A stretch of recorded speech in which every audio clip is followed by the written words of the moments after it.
মাহার ওপর দাওয়াতি কাজ জরুরি। নবীদের দায়িত্ব হচ্ছে, নবীদেরকে এই দায়িত্ব আল্লাহ রাব্বুল আলামিন দিয়েছেন যে এই দিন ও শরিয়াত মানুষের কাছে তারা পৌঁছিয়ে দেবে। তাদের অবর্তমানে এই পৃথিবীতে কিয়ামত পর্যন্ত যত মানুষ আগমন করবে, এই উম্মতে মুহাম্মাদিরা এই দাওয়াত তাদের কাছে পৌঁছিয়ে দিবে। আর বিশ্ব নবীর মিশন ছিল যে মানুষের কাছে আল্লাহ রাব্বুল আলামিন তার উপর যেই কিতাব নাজিল করেছেন সেই দিনের হক মানুষের কাছে পৌঁছে দেয়া। আল্লাহ রাব্বুল আলামিন বলেন, ইয়া আইয়ুহার রাসূল বাল্লিগ মা উনজিলা ইলাইকা মির রাব্বিক ওয়া ইল্লাম তাফআল ফামা বাল্লাগতা রিসালাতা। আল্লাহ তাআলা বলেন, হে নবী, আপনার প্রতি যে কিতাব নাজিল করা হয়েছে, মা উনজিলা ইলাইকা মির রাব্বিক, আপনার রবের পক্ষ থেকে, আপনি তা মানুষের কাছে পৌঁছিয়ে দেন। আর ওয়া ইল্লাম তাফআল ফামা বাল্লাগতা রিসালাতা, আপনি যদি এই মিশন দাওয়াতে মিশন এই কিতাব মানুষের কাছে না পৌঁছিয়ে দেন, তাহলে তো আপনি রিসালাতের দায়িত্ব সঠিকভাবে পালন করলেন না।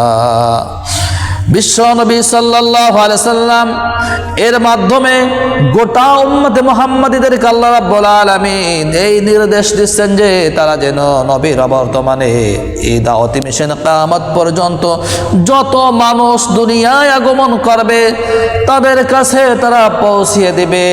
আল্লাহর হাবিব বিশ্ব নবী জনাবে মুহাম্মদুর রাসূলুল্লাহ সাল্লাল্লাহু আলাইহি সাল্লাম বলেছেন, বাল্লিগু আন্নী আলাউ আয়া, যদি তোমরা আমার পক্ষ থেকে একটি বাণীও জানো, একটি আয়াতও যদি জানো, তা মানুষের কাছে তোমরা পৌঁছিয়ে দাও।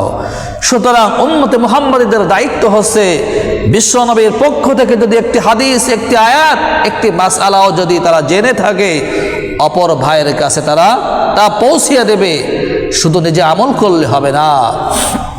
দাওয়াতদাতাগণ সফল কাম, ইহকাল এবং পরকালে সফলতা লাভ করতে হলে মানুষকে দ্বীনের দাওয়াত দিতে হবে।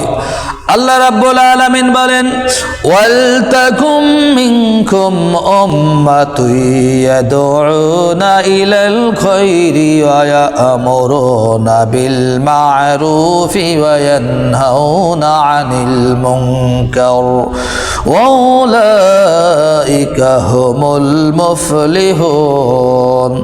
আল্লাহ রাব্বুল আলামিন বলেন, তোমাদের মধ্য থেকে একটি দল থাকা চাই যারা মানুষদেরকে ইয়াদউনা ইলাল খায়রি ইয়া'মুরুনা বিল মা'রুফ, মানুষকে কল্যাণের দিকে আহ্বান করবে, মানুষদেরকে সৎ পথে আহ্বান করবে, আর অন্যায় কাজে বাধা প্রদান করবে। আল্লাহ রাব্বুল আলামিন বলেন, যারা এই দাওয়াতি মিশন পালন করবে এই সমস্ত মানুষেরা পরকালে তারা সফলতা লাভ করতে চায়। সুতরাং নিজে আমল ভালো করলে, যে ভালো আমল করলে শুধু হবে না, যদি কোনো একটি জিনিস, কোনো একটি আয়াত, কোনো একটি হাদিসও জেনে থাকি, পরকালের সফলতার জন্য মানুষের কাছে যদি পৌঁছিয়ে দেওয়া হয়, আল্লাহ তাআলা বলেন, আউলাইকা হুমুল মুফলিহুন, এই সমস্ত মানুষেরা সফল কাম হয়ে গিয়েছে। সফলতা লাভ করতে হলে মানুষের কাছে দ্বীনের দাওয়াত পৌঁছিয়ে দিতে হবে। সমাজ সংস্কারে দাওয়াতের অপরিহার্যতা, ইসলামের আবির্ভাবের পূর্বে আরবের সামাজিক অবস্থা এমন ভয়ঙ্কর একটা অবস্থা ছিল যে যেই সমাজে জিনা, ব্যভিচার, অশ্লীলতা, বেহায়াপনা, জুলুম, অত্যাচার, নির্যাতন, হত্যা, রাহাজানি, সমাজ এমন একটা ভয়ঙ্কর অবস্থা ছিল, সেই সমাজ আল্লাহ রাব্বুল আলামিন তার হাবিবকে পাঠিয়েছিলেন গোটা অন্ধকার মানব জাতিকে অন্ধকার থেকে বের করে এনে আলোর পথে, আলোর দিশা দেওয়ার জন্য আল্লাহ রাব্বুল আলামিন তার হাবিবকে পাঠিয়েছিলেন।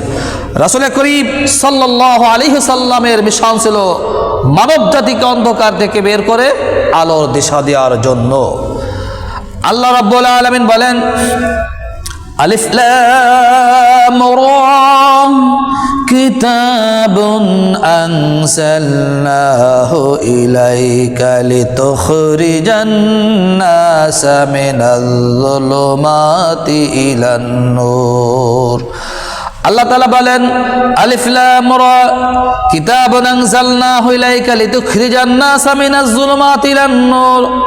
হে নবী, আপনার প্রতি আমি এই কিতাব নাজিল করেছি যাতে করে আপনি মানুষদেরকে অন্ধকার থেকে বের করে এনে আলোর দিশা দিতে পারেন, মানুষকে জাহান্নামের পথ থেকে বের করে এনে জান্নাতের দিশা দিতে পারেন। এই কারণে আমি আপনার উপর এই কিতাব কোরআনুল কারীম আপনার প্রতি আমি নাজিল করেছি।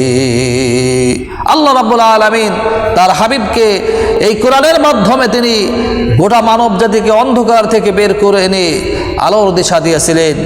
এর ফলে এক একজন মানুষ তারা স্বর্ণের মানুষে পরিণত হয়ে গিয়েছিল, সোনার মানুষ হয়ে গিয়েছিল। তারা